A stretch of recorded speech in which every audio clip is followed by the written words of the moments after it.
Halo para santikiawan yang banyak rebahan, bagaimana kabarnya? Kali ini saya akan membuat alur film Nobody yang menurut saya film ini cukup keren dari segi ceritanya. Tanpa berlama-lama, langsung saja gasken. Series movie. Enjoy. Kisah diawali dengan seorang kepala keluarga yang setiap harinya hanya melakukan aktivitas itu-itu saja. Dia bernama Hutch Mansell.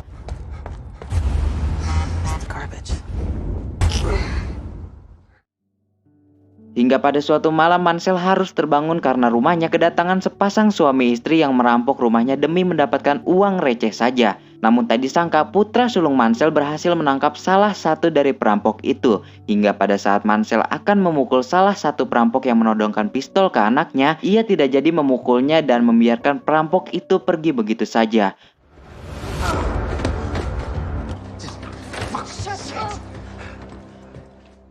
Hal itu membuat anaknya kecewa dengan Mansell, begitupun dengan polisi yang datang untuk mengolah TKP. Semenjak kejadian itu, keluarganya mulai meragukan Mansell sebagai kepala keluarga yang sekarang dianggap tidak bisa melindungi keluarganya. Tak hanya kekecewaan yang datang kepada Mansell, sindiran keras pun datang kepada Mansell dari seorang tetangga samping rumahnya. Saat ia datang ke tempat kerja, Mansell juga mendapatkan kekecewaan dari adik iparnya. Untuk kemudian adik iparnya juga memberikan pistol kepada Mansell agar ia bisa lebih menjaga dirinya. Saat Mansell akan kembali ke ruangannya untuk bekerja, ia dihampiri oleh bosnya yang dimana bosnya membicarakan keinginan Mansell untuk membeli perusahaan miliknya. Karena dengan usianya yang sudah cukup tua, si bos juga memang seharusnya sudah pensiun. Namun karena Mansell yang belum memiliki cukup uang untuk membeli perusahaannya, si bos pun memaklumkan itu. Dan pada saat Mansell masuk ke ruangan tempat ia bekerja, dia berbicara kepada seseorang di radio. Dan kita akan dibuat bertanya-tanya siapa sosok Mansell yang sebenarnya. Karena ternyata alasan Mansell membiarkan perampok itu pergi adalah karena Mansell mengetahui perampok itu sedang memiliki masalah ekonomi. Dan yang menarik adalah Mansell dapat mengetahui kalau pistol yang digunakan si perampok tidak ada pelurunya satupun. Bahkan Mansell dapat mengetahui jenis pistol yang digunakan si perampok. Empty. Sepulangnya Mansell dari kantor, dia menyempatkan diri untuk mampir ke kontrakan tempat ayahnya tinggal. Untuk kemudian dia pulang ke rumah dan mendapatkan kabar dari putri kecilnya yang memberitahu kalau gelang kucingnya hilang yang kemungkinan terbawa oleh si perampok. Dan Mansell barulah menunjukkan sosok dirinya yang sebenarnya dengan kembali ke rumah ayahnya yang mengambil pistol milik ayahnya yang mantan seorang FBI. Untuk kemudian Mansell mencari si perampok hanya dengan bermodalkan tato yang Mansell lihat di tangan si perampok.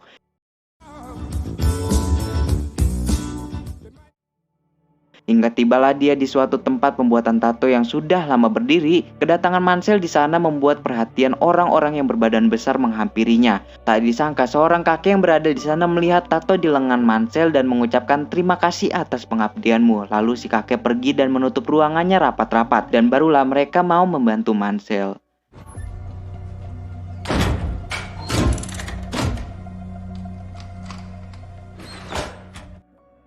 Setibanya Mansell di rumah perampok, Mansell langsung mempertanyakan keberadaan gelang kucing milik putrinya. Namun si perampok mengaku tidak tahu. Dan pada saat Mansell akan membunuh si perampok, terdengar suara tangisan bayi yang pas dicek ternyata itu adalah anak si perampok yang masih bayi. Dengan berperikeorangan, Mansell pun pergi dari sana.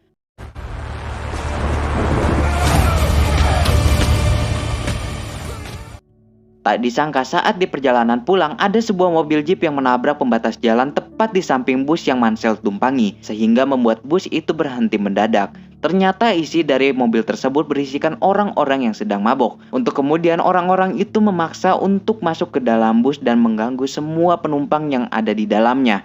Mansell yang sedang emosi karena si perampok, dia menyuruh si supir bus untuk keluar dan menyisakan seorang penumpang wanita yang sedang diganggu oleh orang-orang itu. Dan Mansell tidak akan bertarung menggunakan pistol karena baku hantam baru ada gregetnya.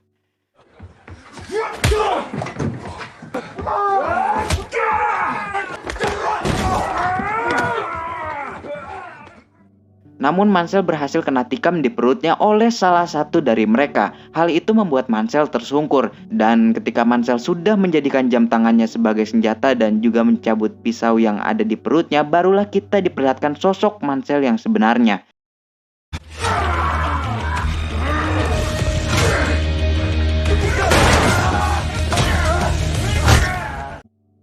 Setelah semuanya berakhir, Mansell yang masih berperikeorangan, dia sempat-sempatnya menolong orang yang telah menikamnya tadi agar bisa tetap hidup dan tidak tewas di tempat.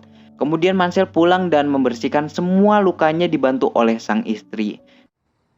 About what? About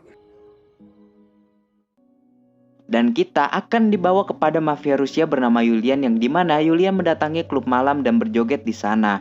Yulian sendiri memiliki usaha penyimpanan uang sesama teman mafianya, dan ketika Yulian mendatangi temannya mengatakan bahwa orang seperti Yulian tidak sepantasnya berjoget seperti tadi karena akan membuat kepercayaan mereka menurun. Dan apa yang terjadi? Yulian langsung memecahkan gelas yang ada di sana, kemudian menyerang salah seorang yang ada di sana dan menggoroknya tepat di hadapan temannya. Dan hal itu membuktikan bahwa Yulian adalah seseorang yang sangat berbahaya sehingga membuat kepercayaan teman-temannya meningkat. Setelah itu Yulian mendapatkan kabar kalau sekarang adiknya berada di rumah sakit, yang ternyata itu adalah salah seorang pemabuk yang dihajar dan diselamatkan oleh Mansell seorang. Melihat keadaan adiknya yang sedang koma dan mengalami kerusakan otak, Yulian mendatangi teman adiknya dan meminta mereka untuk menjelaskan kejadiannya. Yulian yang mengetahui kalau yang menghajar mereka hanya satu orang, dia marah dan meminta mereka untuk memberitahu siapa orang itu. Dan kebetulan salah satu temannya berhasil mendapatkan kartu identitas kerja Mansell. Keesokan paginya Mansell mendapatkan telepon dari seseorang yang menyuruhnya untuk berhati-hati karena salah satu orang yang Mansell hajar saat di bus kemarin malam merupakan adik dari mafia Rusia yang sangat berbahaya, yaitu Yulian. Kemudian saat di kantor, Mansell mendapatkan pesan dari orang yang sama dan meminta Mansell untuk menemuinya di sebuah tempat cukur. Dan sepulangnya Mansell dari tempat kerja, dia mendatangi tempat cukur yang dimaksud. Ternyata orang yang menelpon Mansell tadi adalah teman lama Mansell yang bertujuan untuk memberikan dokumen berisikan tentang Yulian. Sementara itu Yulian memberikan kartu identitas kerja Mansell untuk kemudian stafnya memaksa orang pemerintahan untuk memberikan data-data Mansell. Dan alangkah terkejutnya si wanita ketika mendapati data-data Mansell yang telah melakukan banyak pembunuhan, sehingga membuat si wanita resign setelah memberikan data-data Mansell ke Yulian. Kemudian Yulian menyuruh pasukannya untuk mendatangi rumah Mansell dan membawa Mansell ke hadapannya hidup-hidup. Mansell yang menyadari pasukan Yulian telah sampai untuk menangkapnya, dia langsung menyembunyikan anak dan istrinya di dalam basement, dan baku tembak satu lawan banyak pun terjadi. Namun pada akhirnya Mansell harus tertangkap karena disetrum dari belakang.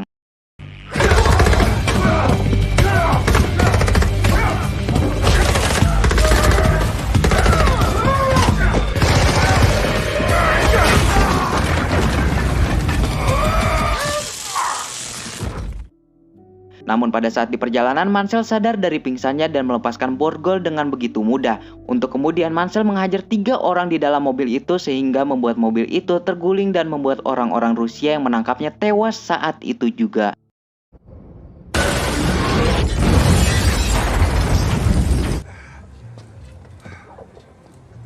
Setelah kejadian itu Mansell pulang dan membersihkan dirinya. Kemudian dengan pakaian yang rapi, Mansell mengeluarkan anak dan istrinya dari basement. Dan melihat begitu banyak jasad yang tergeletak, untuk kemudian Mansell mengungsikan anak dan istrinya ke tempat yang lebih aman.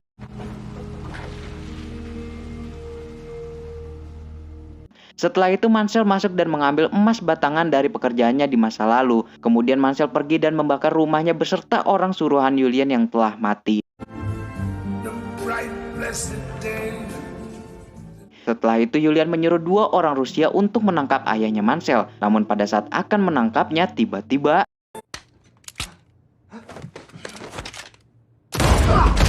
ya, ayahnya Mansell bukan aki-aki sembarangan. Setibanya di kantor tempat biasa dia bekerja, dia langsung membeli perusahaan itu menggunakan emas batangan yang tadi dia bawa. Dan keesokan harinya Mansell menutup perusahaan itu agar dia bisa membuat banyak jebakan yang nantinya akan berguna untuk menghadapi Yulian. Setelah semuanya beres, Mansell mendatangi usaha penyimpanan uang Yulian dengan tujuan membantai habis semua orang yang ada di sana, kemudian membakar semua uangnya.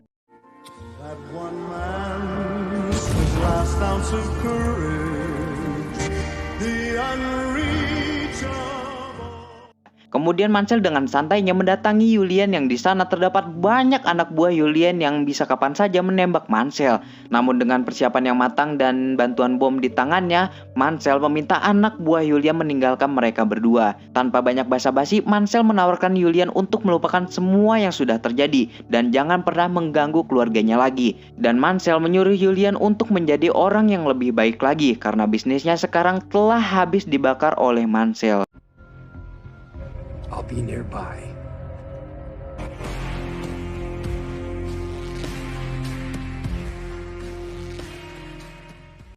Dan pada saat Mansell sampai di mobil untuk menunggu keputusan dari Julian, ternyata Julian memilih untuk mati dibandingkan menerima tawaran dari Mansell. Terjadi adegan kejar-kejaran yang dimana Mansell dihujani ratusan peluru dari Julian. Hingga saat Mansell tiba di kantor miliknya, tiba-tiba ada orang yang membantunya dan ternyata itu adalah orang yang selama ini berada di radio dan membantu Mansell. Terdapat ayahnya Mansell juga yang ikut membantu Mansell dalam menghadapi Julian. Dan ketika Julian bersama pasukannya masuk, sudah ada granat yang menunggu sehingga membuat Julian dan beberapa pasukannya tersungkur. Dan terjadilah baku tembak di sana yang dibantu juga oleh banyak ranjau yang tadi dibuat oleh Mansell.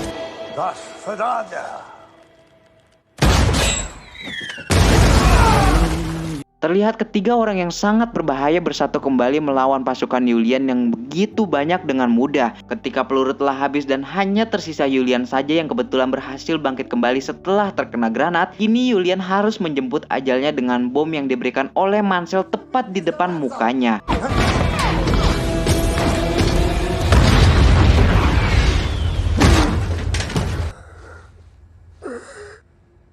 Setelah semuanya berakhir, Mansell ditangkap oleh polisi untuk kemudian ia diinterogasi oleh kedua polisi di sana. Tetapi ketika dua polisi itu mendapatkan telepon dari seseorang, mereka terlihat ketakutan terhadap Mansell dan akan membebaskannya. Hal itu jelas membuktikan bahwa Mansell bukan orang sembarangan dan sangat berbahaya. Singkat cerita, 3 bulan kemudian Mansell telah kembali akrab dengan istrinya dan akan membeli rumah baru. Tapi tiba-tiba Mansell mendapatkan telepon dari seseorang yang kemungkinan ini akan ada film keduanya. Karena di akhir film kita diperlihatkan ayahnya Mansell yang pergi bersama orang yang tadi dengan membawa persenjataan yang sangat banyak. Dan film Nobody pun selesai. Pesan yang bisa kita ambil dari film ini adalah jangan pernah macam-macam dengan orang yang sangat berbahaya. Saya Asep sebagai tim series movie yang berada di Black Hole mengucapkan jagalah keluarga kalian. Itu.